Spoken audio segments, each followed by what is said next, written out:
আমি তো আরেকটা জমি পাওয়ার জন্য ডক্টর মোহাম্মদ ইউনূস স্যারকে বাবা ডাকতে হলেও ডাকবো। বিগত আওয়ামী লীগ সরকারের আমলে পূর্বাঞ্চলে জমি বরাদ্দ পেতে শেখ হাসিনাকে মা ডেকে আলোচনায় এসেছিলেন অভিনেতা ও উপস্থাপক শাহরিয়ার নাজিম জয়। এবার বললেন আরেকটা জমির জন্য ডক্টর মোহাম্মদ ইউনূসকে বাবা ডাকতেও রাজি আছেন তিনি। সম্প্রতি মুক্তি পেয়েছে 840 শিরোনামে ওয়েব সিনেমাটি। সেখানে একটি চরিত্রে অভিনয় করেছেন শাহরিয়ার নাজিম জয়।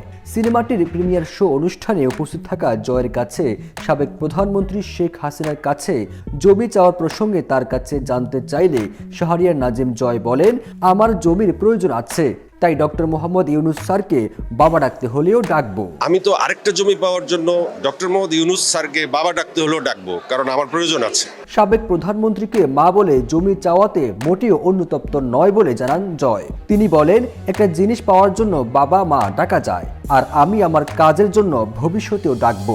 তবে হ্যাঁ, আমি তখনও বলেছি বিগত সরকার যেভাবে স্বৈরাচার হয়ে উঠেছিল, তাদের পতনের জন্য যত লোক প্রাণ দিয়েছে তা অনেক সেন্সিটিভ ইস্যু হয়ে গিয়েছে। আর ওই সরকারের প্রধানকে আমি মা বলেছি, সেটার জন্য আমি অনুতপ্ত।